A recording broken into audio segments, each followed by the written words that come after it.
You think you're in love, but you're not.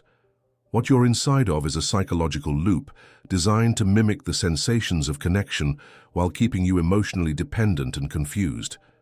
Modern love is not built on soul, mystery, or truth.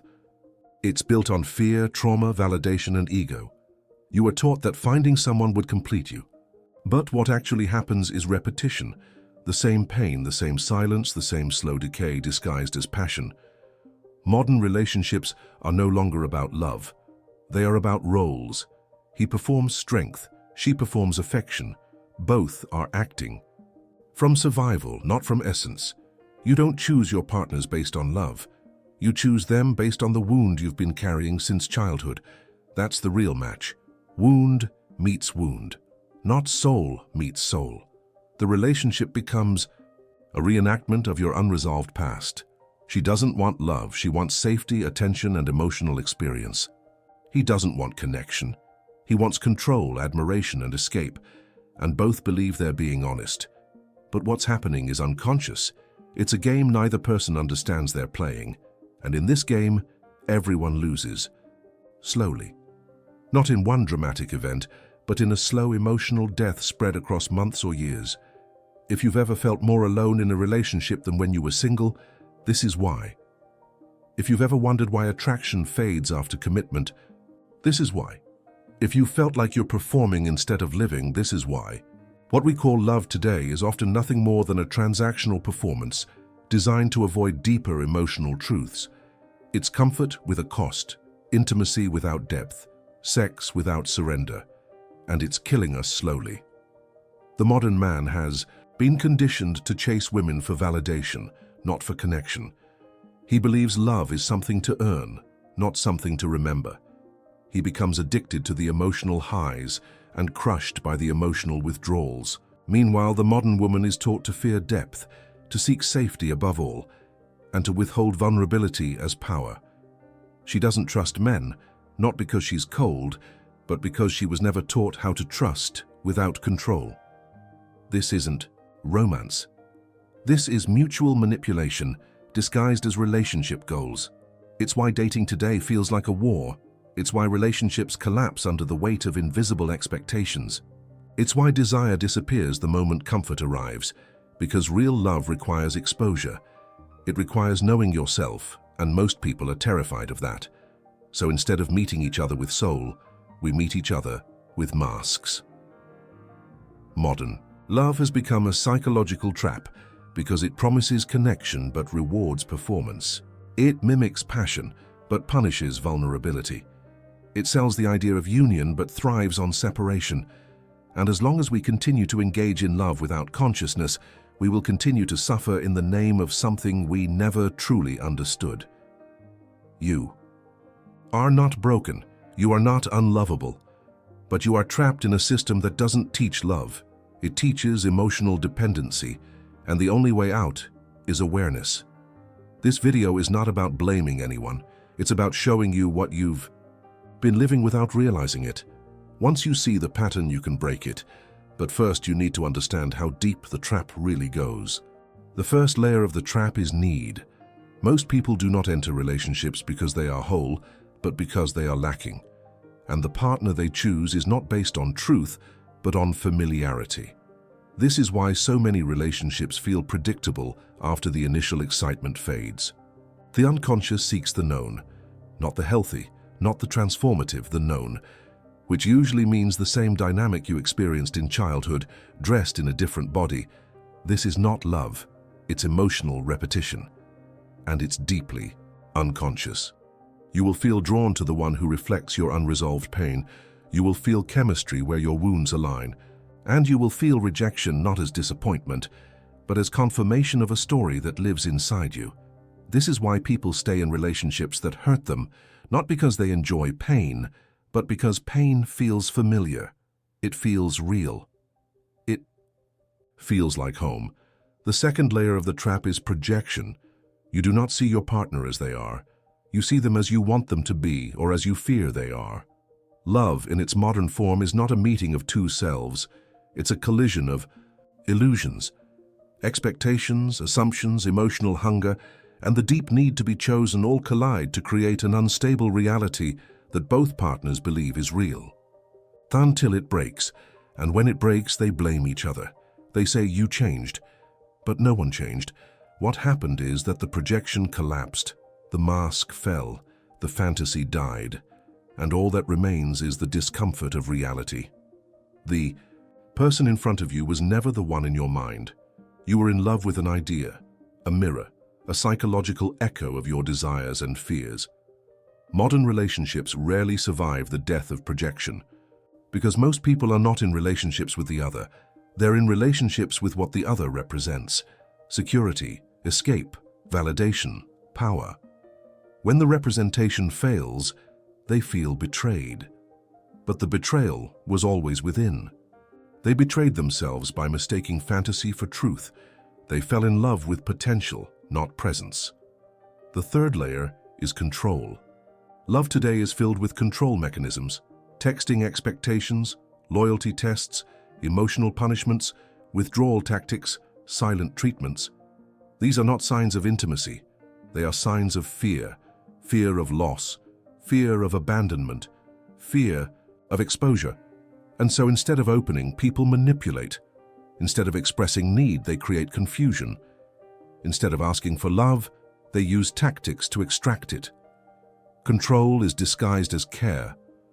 But care that is conditional is not care. It is emotional negotiation.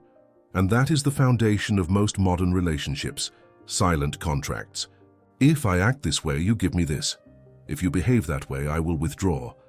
We play these games without naming them, and then wonder why we feel exhausted, why love feels like work, why we begin to lose our sense of self. This is not accidental. Society has trained us to believe that control is safety, that closeness means knowing everything about your partner's life, that love means full access, constant updates, perfect behavior. But real intimacy is not about control, it's about surrender. And surrender terrifies people who have never felt safe in their own skin. So instead, they try to manage their partner's behavior to avoid the anxiety they cannot manage internally. The fourth layer is performance. Love has become a stage. People perform the role of the ideal partner. They post their love online. They edit their emotions. They suppress their doubts. They smile when they're dying inside. Because the story of love is more important than the experience of it. They want others to believe in the illusion, even when it's already broken, and so they stay. Not because they're fulfilled, but because they're afraid of the shame, of failure. They're afraid to be alone, they're afraid to start over. They're afraid of confronting themselves, and this fear is the glue that keeps the trap sealed shut. It's not love that holds people together, it's fear of what comes. Next, modern love is a psychological trap because it hijacks your deepest needs and uses them against you. It tells you that you will be happy once you find the right person, but it never tells you that the person you attract is shaped by your unconscious patterns. It tells you that love is supposed to hurt sometimes, but it never tells you that you're reenacting the same wounds over and over. It tells you that communication is the key, but it never tells you that most people can't communicate what they don't understand about themselves. This is the truth. Until you see the trap, you cannot leave it. You will keep dating the same energy in different bodies. You will keep loving people who reflect your wounds. You will keep calling manipulation, passion, and addiction love. And you will keep searching for someone to heal what only you can face. But awareness is the beginning. Once you see the pattern, it begins to lose its power. Once you realize that your love life is a mirror of your inner life, you gain the ability to change it. Not by forcing love to behave, but by becoming someone who no longer needs to chase. Not because you're cold, but because you've remembered something deeper than all of this. Your soul was never meant to beg for connection. To escape the trap, we must understand what love really is, not as a fantasy, but as a psychological process. Love is not a feeling you fall into. It is a state of consciousness that reveals who you are. And because of that, love exposes your shadows. It confronts you with everything you hide from yourself. It brings to the surface the exact parts of you that are unhealed, unintegrated, and denied. That's why real love feels dangerous. It feels like a threat to the false self. Because it is modern love, in contrast, avoids this process. It chooses comfort over confrontation. It idealizes compatibility and avoids transformation. People look for partners who will validate their identity, not challenge it. They want someone who agrees, who supports, who fits into their lifestyle. But love is not about fitting in. Love disrupts. Love pulls you into discomfort so that you can meet yourself. And this is the core of the modern dilemma. Most people are trying to use love to feel better about themselves, rather than using love to become more of themselves. They treat love as an escape, not as a mirror. They run from themselves into the arms of another, hoping to be rescued. But no one can rescue you from your own unconscious. Only you can face it. People say they want intimacy, but what they really want is emotional certainty. They want someone who won't leave, someone who will say all the right things, someone who will always be available. But intimacy is not built on certainty, it's built on truth. And truth is messy, truth is vulnerable. Truth says, I don't know how to love perfectly, but I'm here and I'm real. That's what intimacy sounds like. Instead, what we see today are relationships built on performance and self-protection. People say what they think the other wants to hear. They hide their real feelings to maintain peace. They suppress their anger, their fears, their desires, because they don't want to disrupt the illusion of harmony. But all of that suppression creates distance. The body may stay, but the soul starts to withdraw. This creates what I call emotional inflation. Relationships that look full but feel empty. You have the photos, the plans, the routines, but no depth, no mystery, no shared inner world. Just two people walking side by side, disconnected, pretending that everything is fine.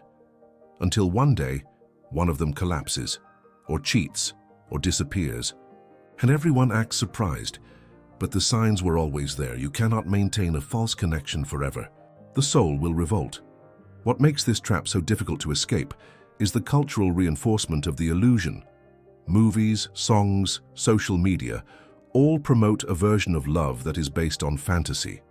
They glorify obsession, possession, drama, sacrifice, and endless pursuit.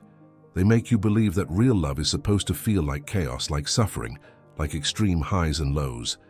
So when your relationship becomes calm, you think it's dead. You sabotage it. Or worse, you endure dysfunction thinking it's passion. This confusion between love and addiction is at the heart of modern suffering. True love expands you. Addiction contracts you. Love makes you more aware. Addiction makes you numb. Love requires presence. Addiction demands escape. And yet, most people are addicted to the feelings they mistake for love. The chase, the validation, the emotional roller coaster. They confuse anxiety with excitement, longing with connection, jealousy with care. But love is none of those things. Love is a choice to be real. Love is the willingness to be seen even when what is seen is not perfect. Love is not about getting what you want. It's about revealing what you are. And this terrifies people who have built their lives around pretending. To love deeply, you must dismantle your defenses. You must question your patterns. You must face the parts of yourself you usually avoid, your fear of abandonment, your craving. For control, your hidden belief that you are not enough. These are not flaws, they are your teachers. But if you avoid them, they will unconsciously run your relationships. And this is what I mean when I say love is a psychological process. It is not about romance. It is about integration. It is about using the experience of connection to bring unconscious material into the light.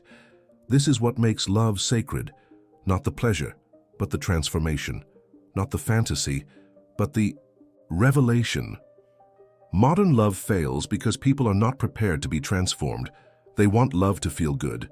But love is not here to make you feel good. It is here to make you whole. And sometimes wholeness requires breaking first. Sometimes it requires facing truths that are hard to hear. Sometimes it requires letting go of the story you built about what love should look like and learning to feel what it actually is. The trap is not just cultural. It's internal. It lives in your expectations, in your fantasies, in your fears. It shows up in the way you choose partners, in the way you respond to conflict, in the way you abandon yourself to be chosen by someone else. Escaping it is not about finding the right person. It's about becoming someone who no longer seeks love from a place of emptiness, because once you see the trap, you can't go back. Once you understand that most of what you called love was survival in disguise, you begin to move differently.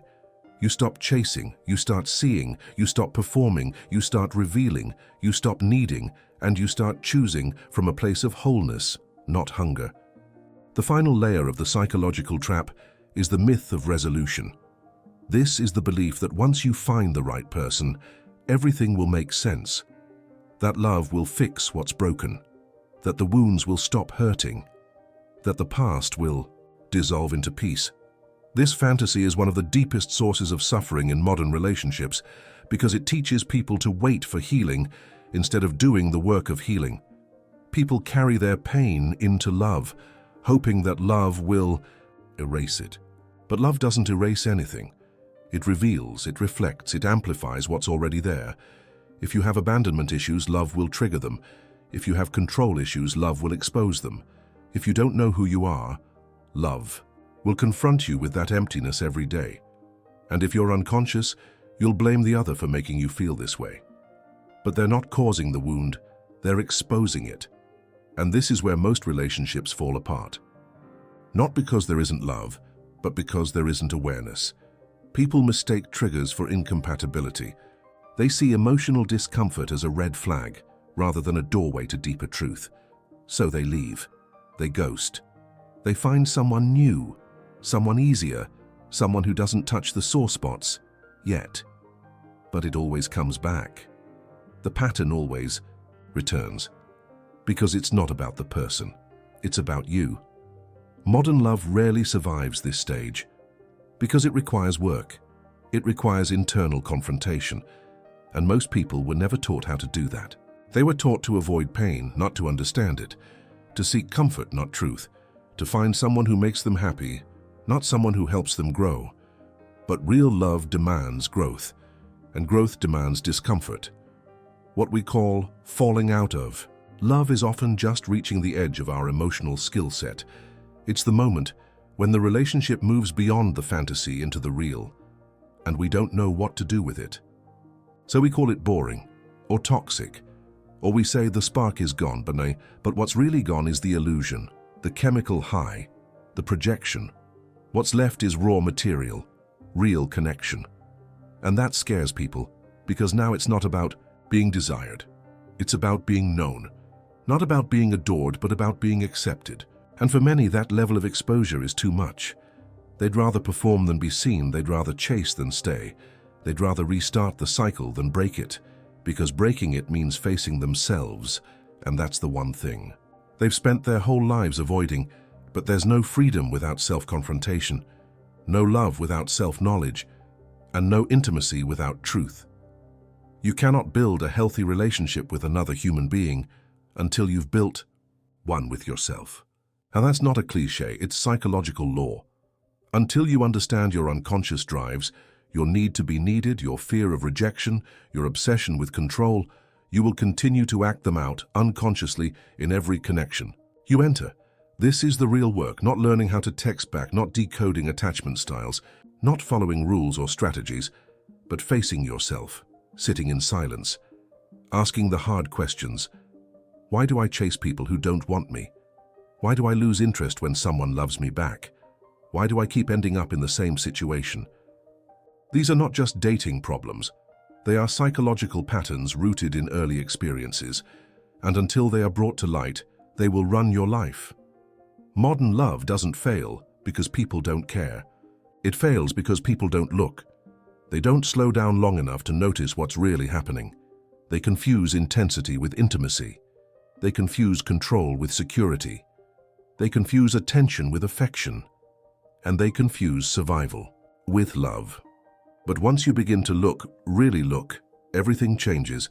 You begin to see the hidden contracts you've made, the roles you play, the stories you repeat, and in seeing them, you begin to dissolve them, slowly.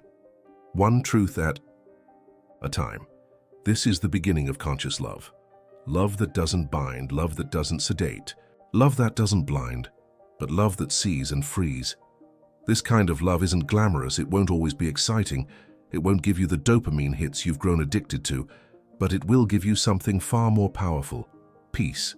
The peace of knowing that you are not pretending, that you are not performing, that you are no longer using another human being to escape from yourself, that you are finally here, awake, present, real, and that is the only place where love can truly grow.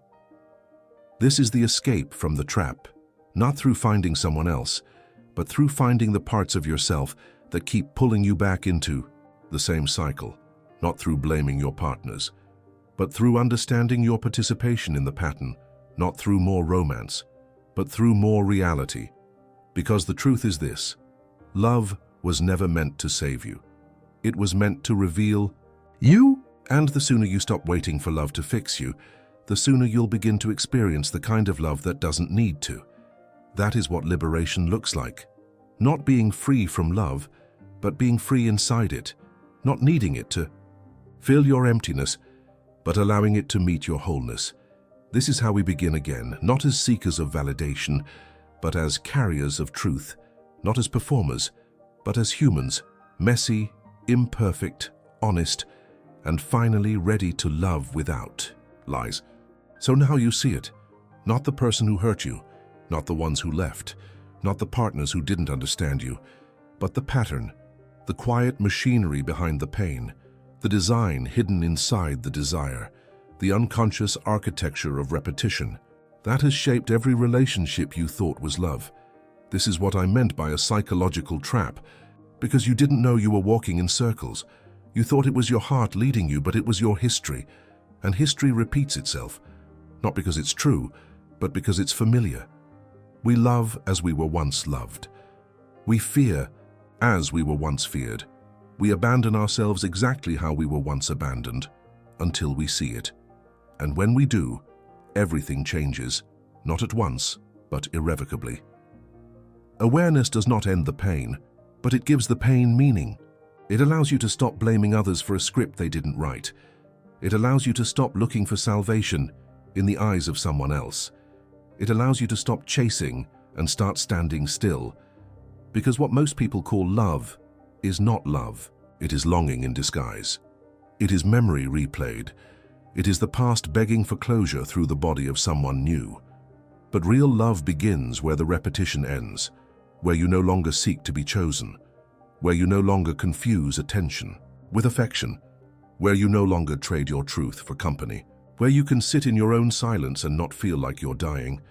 And from that stillness, something sacred arises, a new way of relating, one that doesn't come from hunger, one that doesn't ask others to bleed for your healing, one that sees the other, not as a savior or a threat, but as a mirror. Not a mirror of what you lack, but a mirror of what you are. You begin to love with eyes open. You begin to choose, not out of fear, but out of clarity. You begin to speak without managing perception. You begin to share without performing worth. You begin to see love not as something to get, but as something to give, freely, without condition, without collapse. This is the love the soul remembers, the love that is not performance, not power, not possession, the love that cannot be sold, tracked or swiped, the love that dissolves all the noise and brings you back to what is real. It's quiet, it's slow, it's deep. It doesn't always feel like a movie. It feels like breath, like presence, like coming home to yourself in the presence of another. That's why so few people experience it. Because to receive this kind of love, you must first become it. You must become the space where truth is welcome, where discomfort is not avoided, where silence is not feared, where connection is not control. And that journey begins in the mirror, not in the apps, not in the texts, not in the hopes that someone someday will love you enough to finally make you whole. You are not a project to be completed. You are not a character waiting for a co-star. You are not a broken thing waiting to be rescued. You are a soul remembering itself through the illusions of love. And every disappointment was a teacher. Every heartbreak was a portal. Every silence was a space for awakening. So take this moment, not as an ending, but as an invitation to pause, to look, to stop chasing ghosts, to stop clinging to the idea that love should fix what you are unwilling to face. You are not too much. You are not too difficult to love, But you are responsible for your healing. No one else will do that for you. And once you begin, the world starts to shift.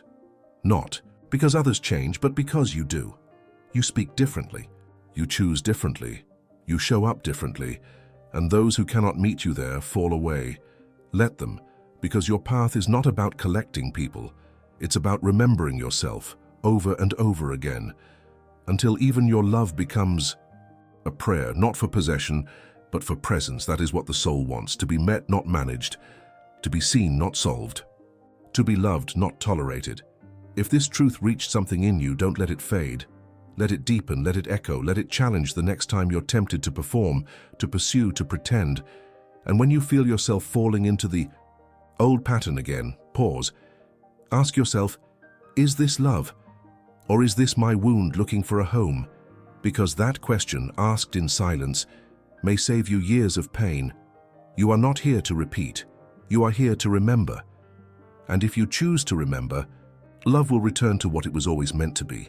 A revelation, not a trap. Now, if this message spoke to you, share it, not for views, not for numbers, but because someone else, somewhere, might be trapped in the same pattern, and this might be the moment that wakes them up. And if you want to walk deeper into this work, subscribe to this channel, not to consume more content, but to choose the path of inner clarity, one truth at a time, because you're not alone, not in your questions, not in your pain, and certainly not in your healing. Welcome back.